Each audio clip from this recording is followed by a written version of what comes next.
Hi friends, welcome to Ammulu's kitchen. Please subscribe my channel. ఈరోజు mushroom pepper fry చేస్తున్నా. అందుకు ముందుగా ఒక బాండ్లీ తీసుకొని ఉల్లిపాయ ముక్కలు, పచ్చిమిరపకాయ ముక్కలు, అలాగే కరివేపాకు వేసి బాగా వేయించుకోవాలి.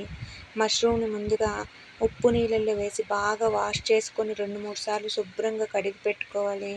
ఈ ఉల్లిపాయ ముక్కలు వేగాక మష్రూమ్ వేసి ఉప్పు పసుపు వేసి కొంచెం మగ్గనివ్వాలి. తర్వాత అల్లం వెల్లుల్లిపాయ పేస్ట్ వేస్తున్నాను. అల్లం వెల్లుల్లిపాయ పేస్ట్ కూడా మష్రూమ్కి బాగా పట్టేటట్టు కలుపుకోవాలి. తర్వాత క్యాప్సికమ్ వేసాను. క్యాప్సికమ్ కూడా బాగా వేగాలి. ముందుగా వేయకూడదు, క్యాప్సికమ్ మెత్తగా అయిపోతుంది.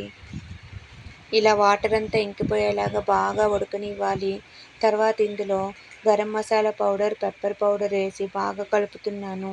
చాలా టేస్ట్గా ఉంటుంది చపాతీలోకి సైడ్ డిష్గా. ట్రై చేయండి ఒకసారి. అంతే, రెడీ అయిపోయింది మష్రూమ్ పెప్పర్.